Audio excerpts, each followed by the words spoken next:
બનાસકાંઠા જિલ્લામાં એક યુવકને કથિત રીતે તાલિબાની ઢબે સજા આપવા આવી હોવાની વિડીયો સોશિયલ મીડિયા પર વાયરલ થયો છે। આ વિડીયોમાં યુવકનું માથું મુંડન કરીને તેને જૂતા પહેરાવવામાં આવી રહ્યા હોવાનું દેખાયું છે। પ્રાથમિક અનુમાન મુજબ આ સજા યુવક અને યુવતીના મળવાના કારણે આપવામાં આવી હોઈ શકે છે।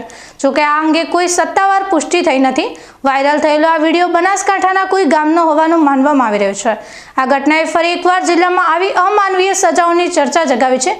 ઉલ્લેખનીય છે કે ભૂતકાળમાં પણ બનાસકાંઠામાં તાલિબાની સજાના અનેક વિડીયો વાયરલ થયા હતા। બીકે ન્યૂઝ ચેનલ આ વાયરલ વિડીયોની કોઈ પુષ્ટિ કરતું નથી, પરંતુ આ ઘટનાએ સમાજમાં ચિંતા જરૂર ઊભી કરી છે। આવી ઘટનાઓ કાયદાનું ઉલ્લંઘન છે અને સભ્ય સમાજમાં તેનું કોઈ સ્થાન નથી। પોલીસ દ્વારા આ વાયરલ વિડીયોની તપાસ કરવામાં આવી રહી છે અને આ કૃત્યમાં સામેલ લોકોની ઓળખ મેળવવાના પ્રયાસો ચાલુ છે। આ ઘટના અંગે વધુ માહિતી મળ્યા બાદ અપડેટ આપવામાં આવશે।